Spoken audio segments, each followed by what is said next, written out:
সবাইকে স্বাগতম আমার ইউটিউব চ্যানেলে। আপনারা দেখছেন সঞ্জীব রোমিং। আজ আপনারা দেখবেন লক্ষ্মীর দশরা। আমরা ঘুরে দেখব সকল মণ্ডপ এবং পাশাপাশি মেলার বিভিন্ন স্টল। চলুন শুরু করি।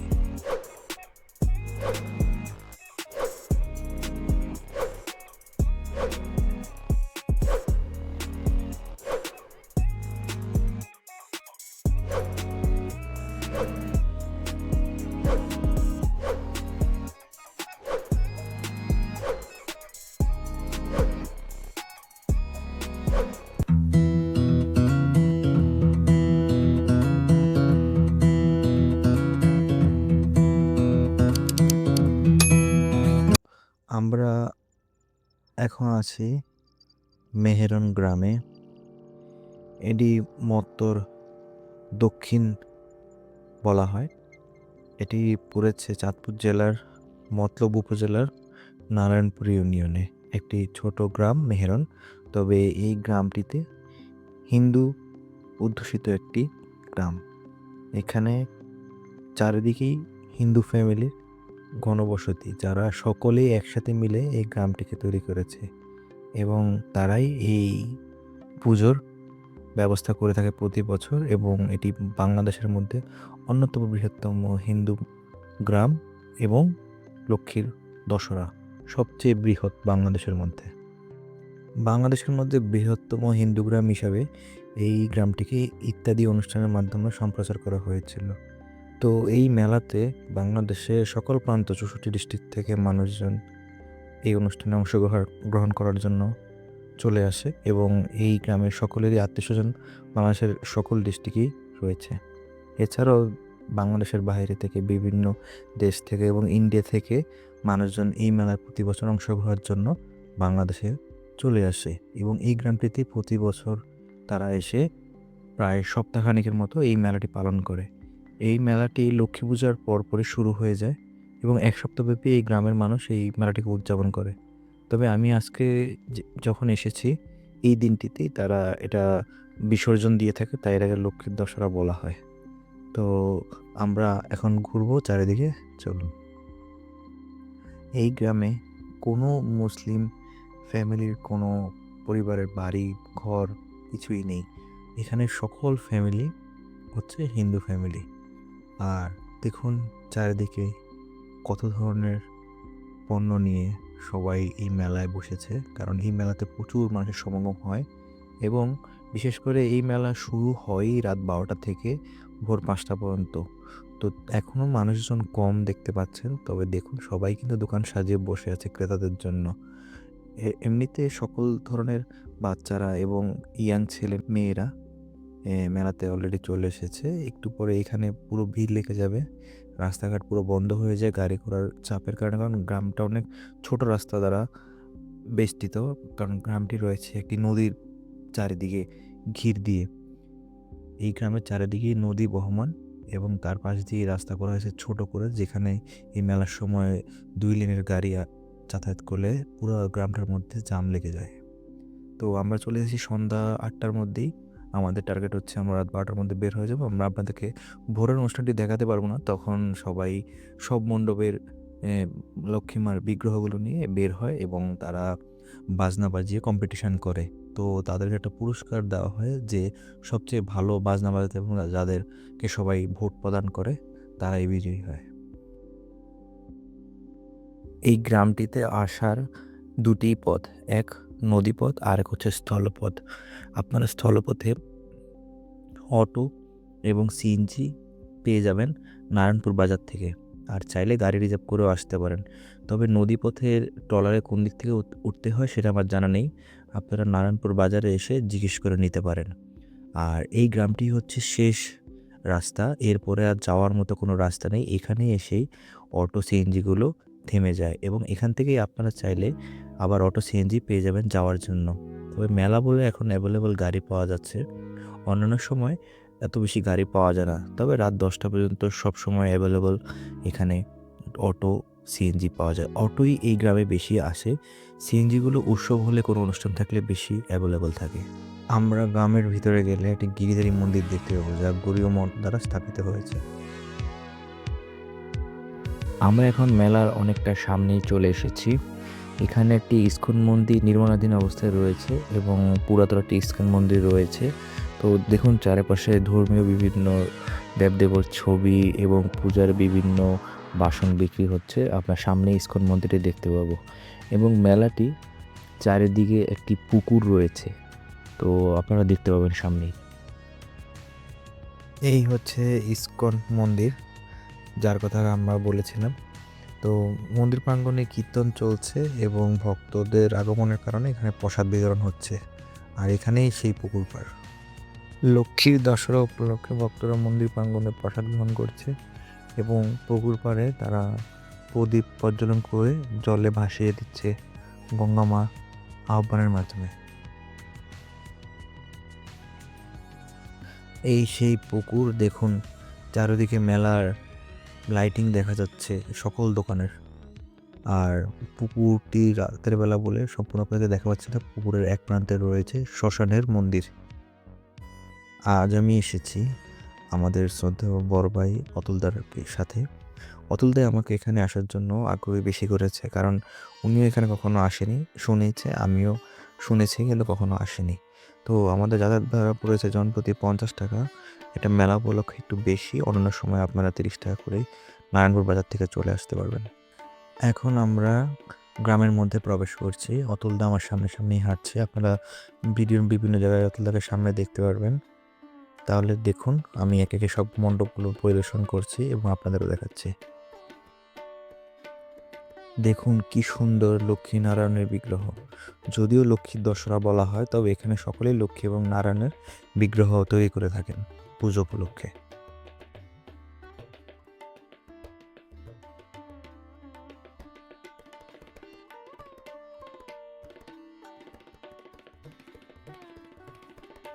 প্রত্যেক মণ্ডপেই চারিদিকে খুব হাই ভলিউমে স্পিকারে গান বাজছে। তো ইউটিউবে কপিরাইট চলে আসবে বলে আমি আপনাদেরকে সাউন্ডগুলো শোনাতে পারিনি, তবে খুবই ভালো লাগছে। অতুলদাকে দায়িত্ব দিয়েছি পুজোর মণ্ডপের রাস্তাগুলো খুঁজে বের করার জন্য, কারণ এখানে রাস্তাগুলো এতই সংকীর্ণ যে সবাই ঘরগুলো পাশাপাশি বলে রাস্তাগুলো খুব ছোট হয়ে গিয়েছে। তাই পুজোর মণ্ডপের রাস্তাগুলো ঠিকভাবে চেনা যাচ্ছে না। অতুলদা তাই সামনে সামনে হাঁটছে, আমি তার পিছে পিছে। মাঝে মাঝেই আমরা রাস্তা হারিয়ে ফেলছিলাম। তো আমি আর অতুলদা মিলে রাস্তাগুলো খুঁজে আবার মণ্ডপগুলো বের করছি। এমনও হচ্ছে যে একই মণ্ডপে বারবার চলে যাচ্ছিলাম আমরা।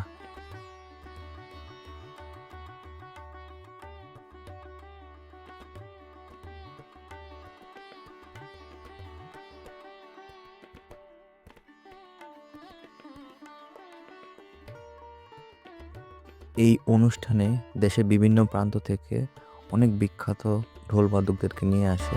তো অতুলদা এরকম একটি ঢাক বাদকের শব্দ পেয়ে আমাকে বললো, তো আমরা সেই দিকে এগিয়ে যাচ্ছি।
এই গ্রামে লক্ষ্মীর দশরা এত বড় করে পালন করা হয় যে দুর্গাপুজো এবং সরস্বতী পুজো এত বড় করে এই গ্রামে পালন করা হয় না।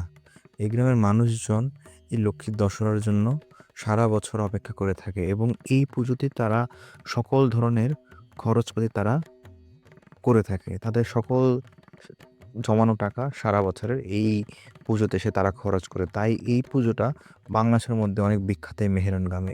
এর মতো করে বড় করে কোথাও পালন করা হয় না বাংলাদেশে। আপনারা চাইলে একবার ঘুরে যেতে পারেন চাঁদপুরের মতলব উপজেলার এই মেহেরন গ্রামে। ওনারা সকল ধরনের আলোকসজ্জা, ঢোল-বাদক, তারপরে হচ্ছে গিয়া বিভিন্ন ধরনের খাবার আইটেম এই পুজোতে তারা করে থাকে। তারা ঢাক-বাদক, তারপরে বিভিন্ন ডিজে এই পুজোতে তারা এনে থাকে। এত চোখ ধাঁধানো তাদের আলোকসজ্জা এবং এত উচ্চ সাউন্ড যে আপনারা সামনাসামনি না আসলে মানে বিশ্বাস করতে পারবেন না। আমি তো কয়েক জায়গায় এনজয় করার জন্য ভিডিও করা বন্ধ করে দিয়েছি। আর আলোগুলোর কারণে অনেক সময় চোখ অন্ধকার হয়ে যাচ্ছিল। এত আলো এবং এত আলোকসজ্জা। এখন আছি আমরা গ্রামের মাঝখানে একটি গৌড়ীয় সম্প্রদায়ের মঠ। এখানে গিরিধারী এবং গৌড় একসাথে এই মন্দিরে স্থাপিত রয়েছে। এটি ভারতের গৌড়ীয় মঠের আন্ডারে স্থাপিত হয়েছে।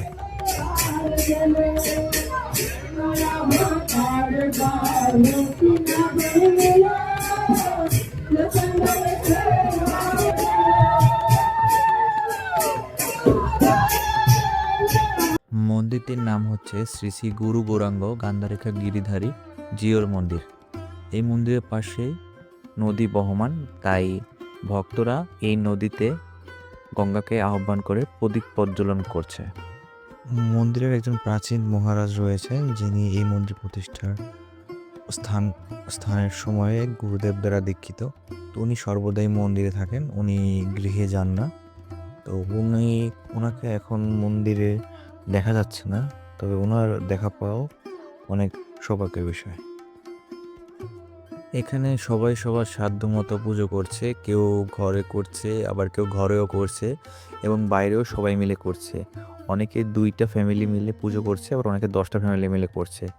এখানে অনেক প্রাচীন জমিদার ছোট ছোট বাড়িও রয়েছে, যা দিনের বেলা আসলে ভালোভাবে দেখা যায়।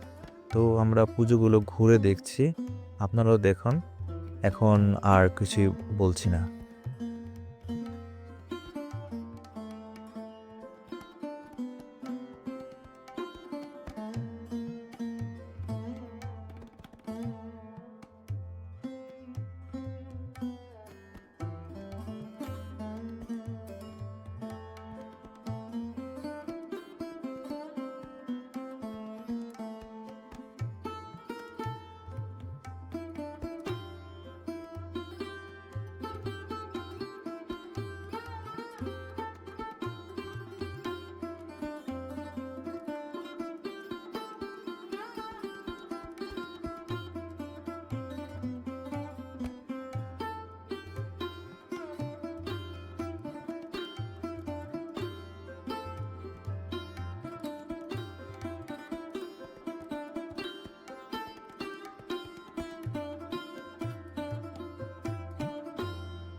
একটি কথা না বললেই নয়, এই গ্রামে আলাদাভাবে বিশাল রথযাত্রা হয়ে থাকে। কেউ যদি এই হিন্দু গ্রামের রথযাত্রা দেখতে চান, তাহলে রথের সময় আসতে পারেন। খুবই আনন্দ হয়। নদীর পাড়ে রথযাত্রা এক অনন্য দৃশ্য।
আমরা এখন গ্রামের বাইরে চলে এসেছি। এখন আমরা মেলার দিকে যাচ্ছি। মানুষের আনাগোনা বেড়ে গিয়েছে, মেলাও জমজমাট হয়ে উঠেছে। এখন আমরা যাবো যেখানে মাঠে কম্পিটিশন হয় পুজোর, সেই মাঠে। সেখানে বাচ্চারা গম ফোটাচ্ছে, আতশবাজি ফোটাচ্ছে।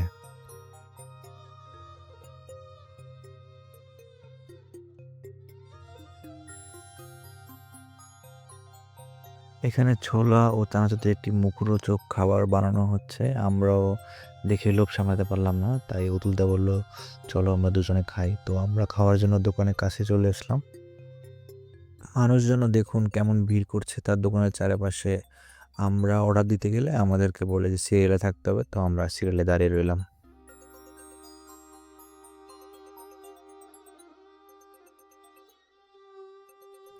এখান দিয়ে দেখুন মানুষজন নৌকা দিয়ে অন্যান্য গ্রামেও যাচ্ছে পুজো দেখার জন্য। আমরা আর ওই দিকটা যাইনি, কারণ আমরা ওইদিকে এত চিনি না, রাত করে তাই আমরা যাইনি। তো ওইদিকেও বিভিন্ন গ্রামে বাড়িতে বাড়িতে লক্ষ্মী পুজো হচ্ছে।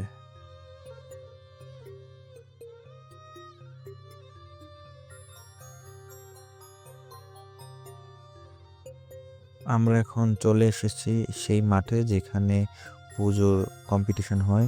এটা একটি স্কুল মাঠ, এই দিকেই আমরা এখন যাব। তো দেখুন আশেপাশে বিভিন্ন মহিলা, বাচ্চাদের, মেয়েদের বিভিন্ন কসমেটিক ও ব্যাগের দোকান, এবং কি লাইটিং, আলোকসজ্জা, কি নেই এই মেলায়।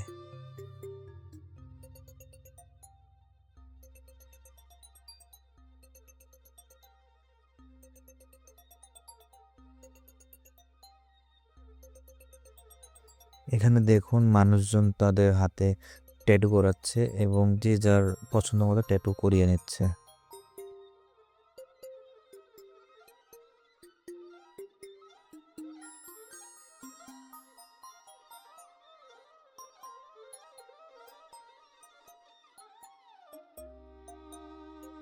এখানে এলাকার ছেলেরা আতশবাজি ফুটাচ্ছে এবং দেখুন এই সেই স্টেজ যেখানে বিচারকরা বসে পুজোর বিচার করবে এবং কারা জয়ী তাদেরকে ঘোষণা করবে।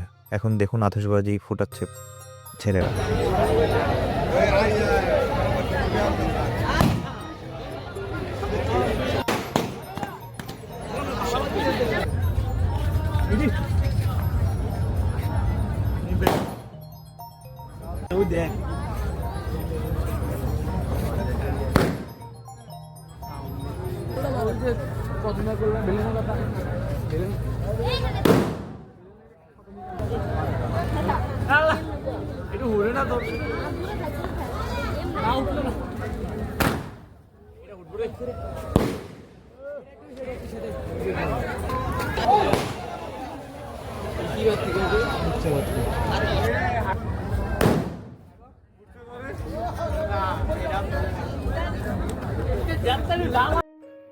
তো আমরা কিছুক্ষণ আতশবাজি ফুটানোর পর আবার মেলায় একটু ঘুরতে বেরোলাম। এখানে বিভিন্ন রান্না করার সামগ্রী এবং পুজোর বিভিন্ন বাসনকোসন ও ধর্মীয় যে বই, ছবি বিক্রি হচ্ছে এবং পাশাপাশি বিভিন্ন ভাজাপোড়া বিক্রি হচ্ছে। তবে এই ভাজাপোড়াগুলো খাওয়া থেকে বিরত থাকার জন্য অনুরোধ করব, কারণ এগুলো স্বাস্থ্যকর নয়। তারপর বাকিটা আপনাদের উপর। তো মেলাটা ঘুরে দেখছি, আপনারাও দেখুন।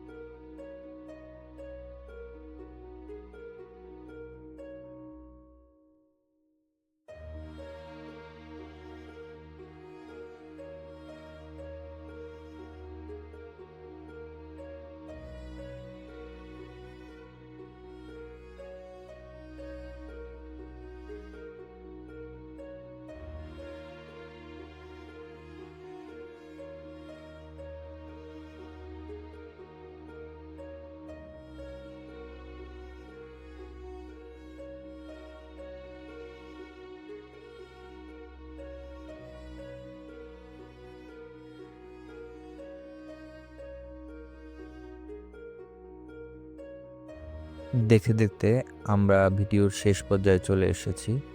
তো আমার ভিডিওটি যদি দেখে আপনাদের ভালো লেগে থাকে দয়া করে লাইক, কমেন্ট এবং শেয়ার করবেন এবং অবশ্যই ভিডিওটি দেখার পর আমার চ্যানেলটি সাবস্ক্রাইব করতে ভুলবেন না। ধন্যবাদ।